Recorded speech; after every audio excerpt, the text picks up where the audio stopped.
I'm Dennis Anderson along with Julie Zenner, and here's what's coming up on Almanac North. A new effort to attract and retain the best workers launched this week. The NorthForce strategy will connect businesses and potential employees in both northwest Wisconsin and northeast Minnesota. The Minnesota DNR has agreed to release funding to feed deer suffering due to the harsh winter in the region. And huge numbers of visitors to the Apostle Island National Lakeshore Ice Caves are giving local businesses an unexpected boost. These stories and more coming up on Almanac North.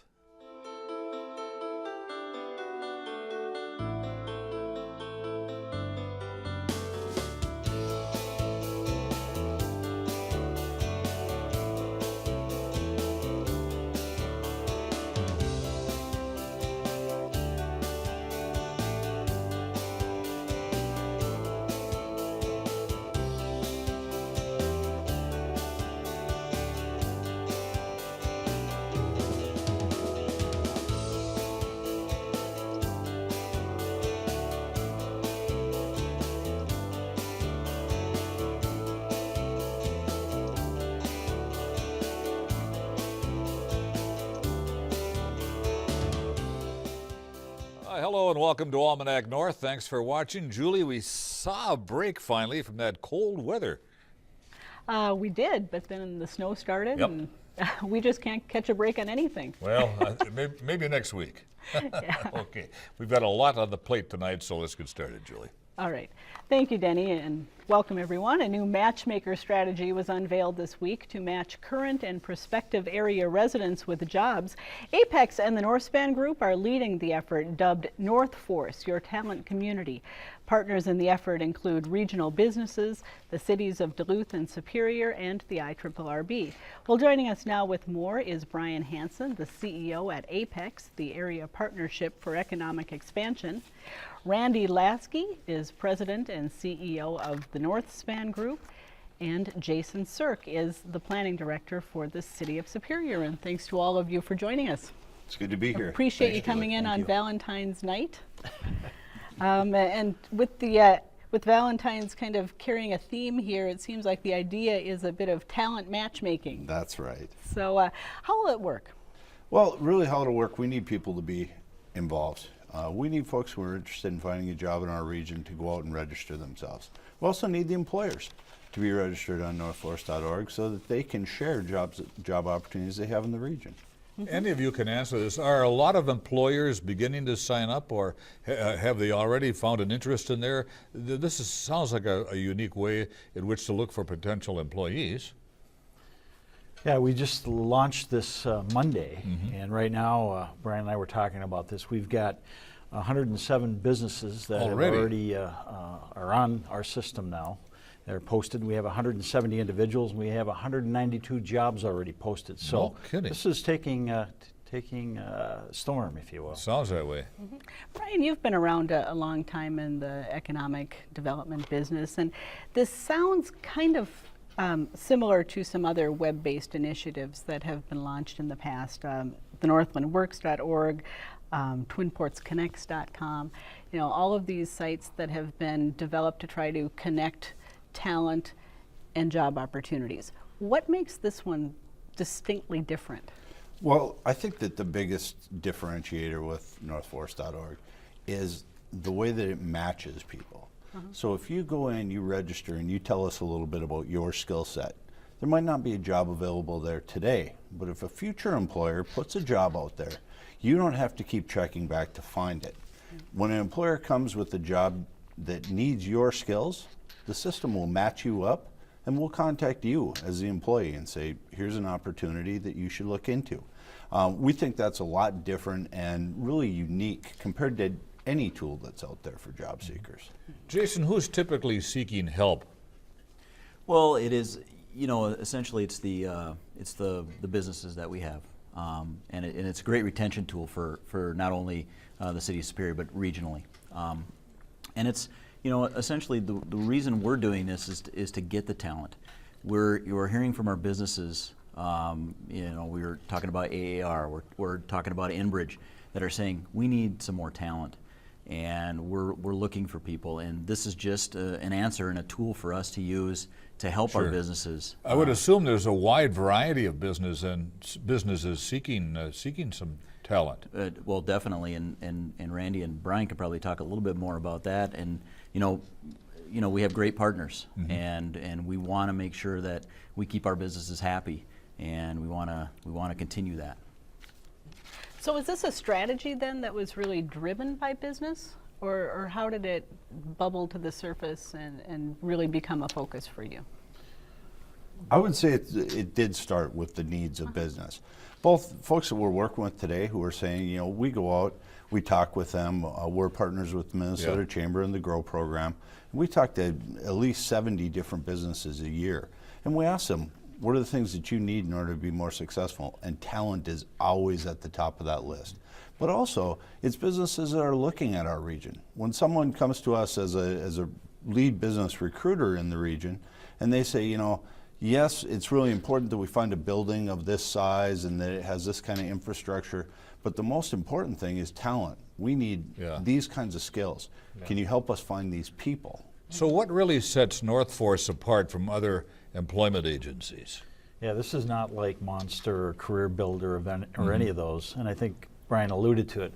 We've got a community talent manager working every day to connect the employee and the job prospect opportunity. We're pushing information between the businesses and these potential employees, and then we're also selling the region at the same time. We're talking about and pushing information about the quality of life, the events going on, those kinds of things. So that's pretty attractive. We're selling our region. We want to retain people. So all of that's going on, and we have that community talent manager really kind of directing traffic and making that happen. Randy, is there an age group where you're finding most of the talent, or does it run across the board? I think we're going to learn that, Denny. Okay. You're a little young yet. Well, we want to get students in here. I mean, we really do. Yes. We're going to make that a priority, but we want to get the kids that aren't here. My son's friends who live down in the cities, he happens to be lucky enough to be employed in our region. And and I hear from him and his friends about how we want to come back here. And I know they're going to be on our site. Randy, you mentioned sites like Monster. Technically, are you able to harvest information from some of those national sites if there are people that kind of fit the profile looking for work in this region or jobs that are in this region? Or is this a system where, as an employer, I actually have to go on and enter my job on your site? As an employee, I would have to do the same. Yeah, it's the latter. It's the companies putting our job opportunities, presenting themselves on this site and then presenting the job opportunities. And then it's the prospects, the potential employees of the future here that we're trying to attract to get into the system. Once we have them within the portal, we can work with them. Yeah. So that's how it works. It's different than LinkedIn. It's different than Career Builder from that standpoint. We're not going to be harvesting information from them. We're going to have a more robust site, we think. So talk about the process a little bit. Once somebody sends in information about themselves looking for work, how do you match them up then with a potential employer? Does the employer see them on the website and make the contact, or who makes the contact? It actually works both ways. It does. Our community talent manager will let the potential talent know we have these job opportunities and they match your skills. We've tagged their skills in the system, and we'll do that. And on the flip side, the talent can go in and look at what jobs are posted by any business, as well as look at the profiles of the businesses in the system, so they get a sense of the world-class businesses we have here. Does the business then make the first telephone call? I think the business is going to reach out because they're really they want workers. Absolutely. Yeah, it's really important that they get those jobs posted out there so they can find folks. The other feature that I want to make sure we get a chance to talk about here tonight with NorthForce.org is the information that's available there too. There's a community events calendar. It's really Randy used the term portal, and that's absolutely what it is. It's a portal into our community. For those who are outside, that student who left the region, we want to come back, can come look at NorthForce and see what's going on. Yeah. In looking at the site, it appears that it's set up with 3 different talent communities, that there's the Duluth community, the Superior community, the Iron Range community. Jason, will the Superior community for instance, look different than what the talent community in Duluth is because of the businesses that you have and what their interests and what the employees? Definitely, there'll be similar messages that will be cohesive, but then there will also be some things that set us apart as well, with not only the companies, but also the community, and and the cool factor and those types of things. The one thing that I'm very excited about is the collaboration that we've been able to do on this. I think you're going to see a lot more of it in the years to come. In our opening, in our press event that we had, I've worked for the City of Superior for 13 years, and this is kind of the first real collaboration that we've really pushed. And Mayor Ness, Mayor Hagan, and Tony Serck have really pushed us to get moving on this, and it's really panned out very well. Brian, overall, what does the area's employment picture look like? We're fortunate, Denny. We've been creating a lot of jobs in this community. Our unemployment rate is low. At the same time, there's room for more. There's room for growth. There are people who want to be in this community, and if there are jobs available to them, they will come back or they will come here. So I think our employment situation is good and improving. Our rates are low, our wages are going up, our workforce is getting a little younger than it has been in the past years, which also is a positive trend and factor for our overall employability in the region. So I think we're doing pretty well. The good news is employers are looking for employees. That is great news. Great news. And Randy, are you finding that the colleges and universities in the region are working with industry and really kind of aligning things so that the right programs are being offered and the students are graduating with the skills for the jobs that are going to be in this region? I think we're doing a lot better job of that in the region as a whole, on the Iron Range, in Duluth, in Superior. I think we're all working at that. We need to have our businesses talking to our educators. That's part of this talent system, and we're a part of that too. But the whole education piece, it's very, very important that we're matching and providing the curriculum for the kinds of jobs in our clusters, the aviation, the mining. You know what they are. It sounds exciting. All right. Well, NorthForce, I hope that people check it out. We'll have the website up at the end of the segment. Thank you very much. Thanks for Thank you, coming in. gentlemen. I appreciate it. Thanks. Great. Thank you.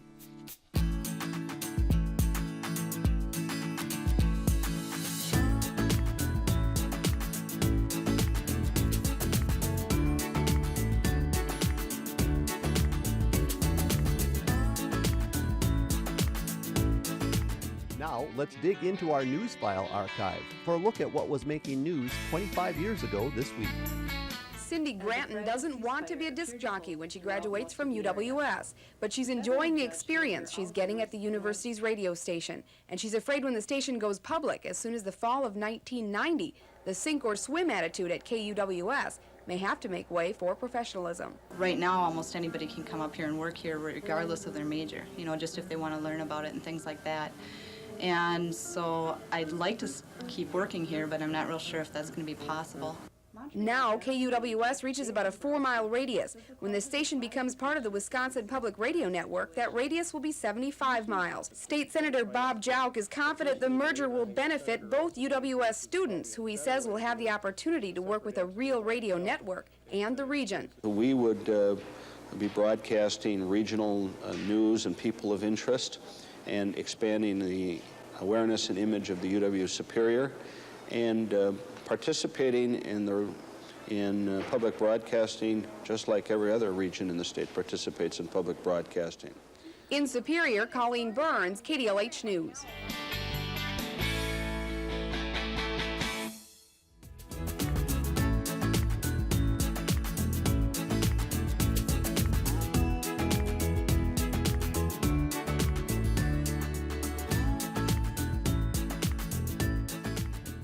It hasn't happened since 1997, but this week the Minnesota DNR agreed to use money from a special fund for emergency feeding of deer in northeastern Minnesota. Severe winter snow and cold is stressing deer and causing concern that many will not make it through the winter. $170,000 will be released from money raised by a 50-cent surcharge on deer hunting licenses. Details of how the deer will be fed is yet to be worked out, but Minnesota Deer Hunter Association chapters will do most of the work. Joining us now is Becca Kent, the chapter coordinator for the Minnesota Deer Hunters Association. Becca, thank you so very much for being here. The money's been set aside now exactly for this purpose, has been for several years. Why has the DNR been so reluctant to use it? Well, they've been reluctant for a couple of reasons. First would be the concerns about spreading diseases and, the concerns about, going in against nature, and having us step in. The big thing is the disease spread concerns that are concerning. Have you ever tried to get the funding previously? Since 1997? Every year, when we have severe winters, Minnesota Deer Hunter Association is concerned about, feeding of the deer and different things. And because this funding is set aside for the sole purpose of feeding deer, when you need to use it, you should use it. It's one of those things. Has this been a particularly hard year on the herd? What are you seeing or hearing from people who've been out in the woods? It's been an extremely challenging winter on the deer.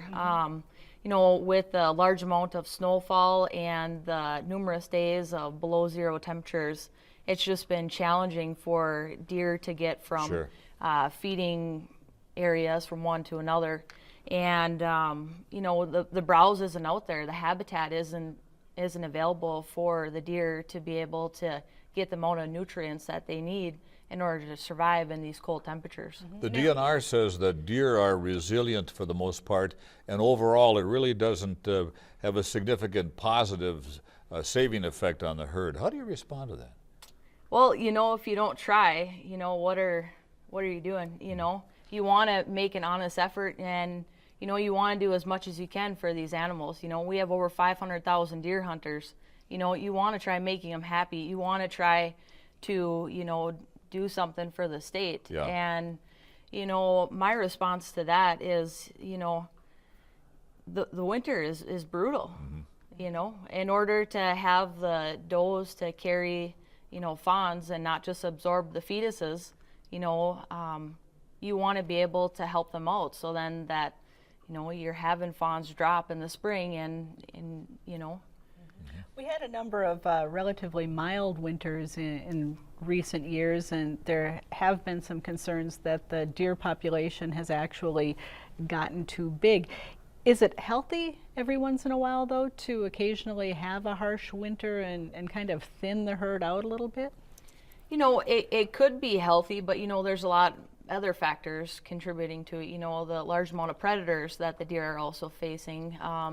The multiple zones where the intensive harvest numbers are up. So you're taking large numbers of deers out of an area that, are not only getting pressure by hunters, but predators as well. So it's a double factor as well. So when you think that you're limiting the deer population down to you reduce the numbers so they're not so large, and then you have extreme temperatures and harsh winters, it adds up pretty fast to where you're at a point where it's too much when you're just trying to limit it just a little bit. We should mention the DNR was invited to be on this program, but the state did not respond. How will the association feed the deer then once you get permission to go ahead and start? That is solely, MDHA is the sole contributor for coordinating and for participating in feeding of the deer. So after the DNR comes up with distribution drop points where they feel that it would be appropriate for spreading of the feed, our chapters are going to be in charge of going out and hopping on their snow machines and bringing the feed out to feed the deer. So the DNR is going to pay for the feed, but our chapters and our association are going to take up the rest of it.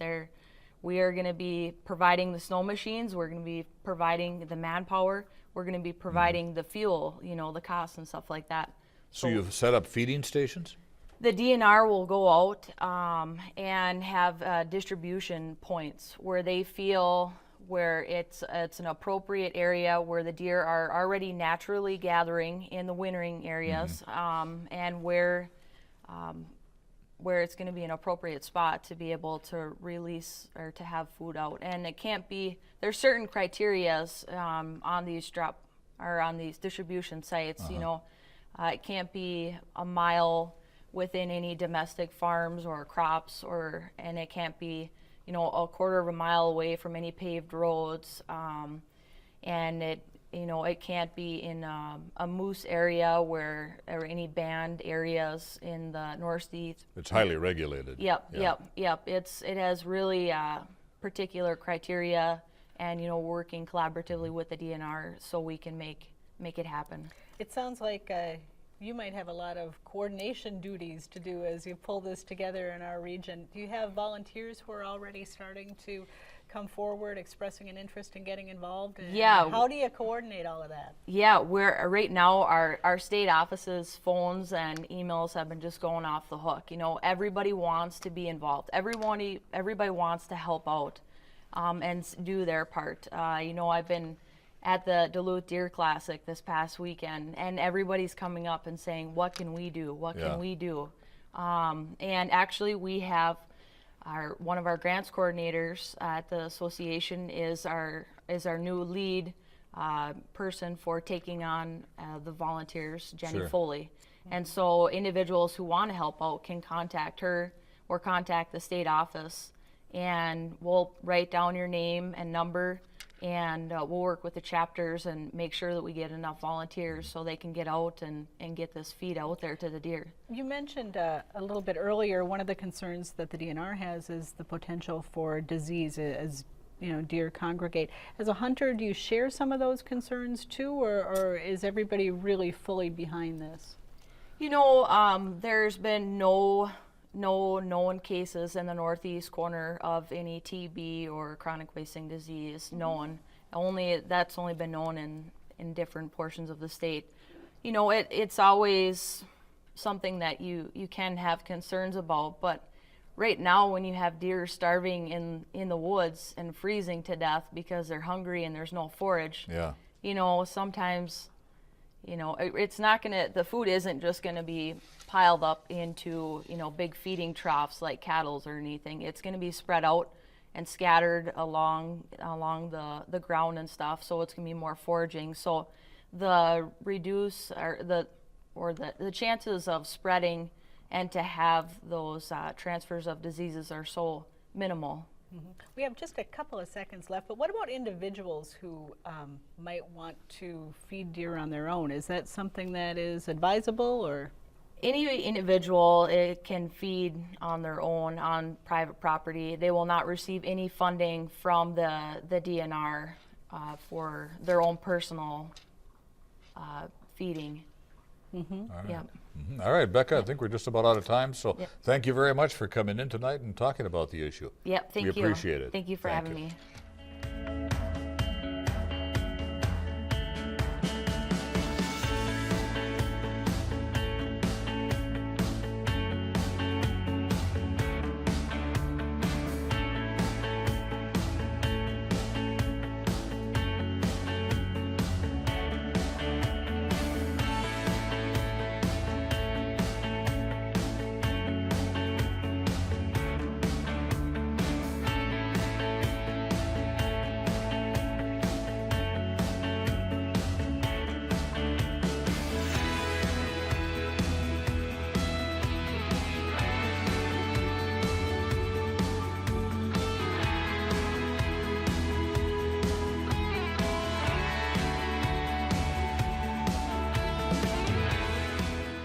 It's time now for the week's business news from Business North.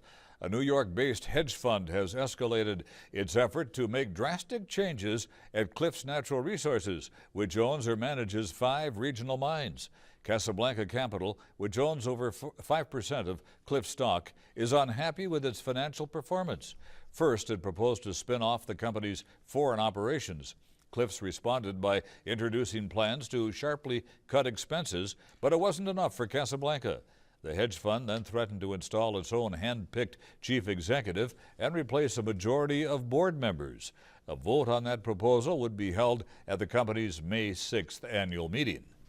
The Wisconsin DNR has given Gogebic Taconite permission to remove more than 2,000 tons of minerals at its proposed mining site in Iron County. The company intends to use frozen logging trails and railroad grades instead of building new roads. By doing so, GTAC won't need to obtain a stormwater runoff permit. 2 sampling sites already underwent blasting in the 1960s when they were owned by U.S. Steel. Samples will be sent to Minnesota's Iron Range for an analysis of content and density. Maurice's will donate its downtown headquarters building to the University of Minnesota Duluth when the clothing firm moves into a new office tower. The recently renovated 4-story building contains 75,000 square feet and is connected to the Skywalk. It has been occupied by Maurice's since the company was founded in 1931. UMD will offer courses and possibly entire degree programs at the downtown building. Academic conferences, continuing education, certificate programs, and adult learning classes could also be held there, according to UMD Chancellor Lenley Black. For more on these and other business stories, visit businessnorth.com. Well, for the first time in 5 years, ice conditions on the south shore of Lake Superior are allowing visitors to access ice cave formations in the Apostle Islands National Lakeshore. Apparently spurred by social media postings, huge crowds have been showing up on weekends at the caves between Cornucopia and Bayfield. The number of visitors has taxed Park Service staffers who direct traffic and ensure the safety of park visitors. An estimated 8,500 people visited the ice caves last Saturday, and WDSE photographer Lance Havisto brought back this video of the caves from his visit on Sunday. Local businesses are netting an unexpected boost to their bottom lines, and some are adding staff and hours. If you haven't made your trek to see the ice caves yet, park officials say the best time to visit is on a weekday when the crowds are far smaller.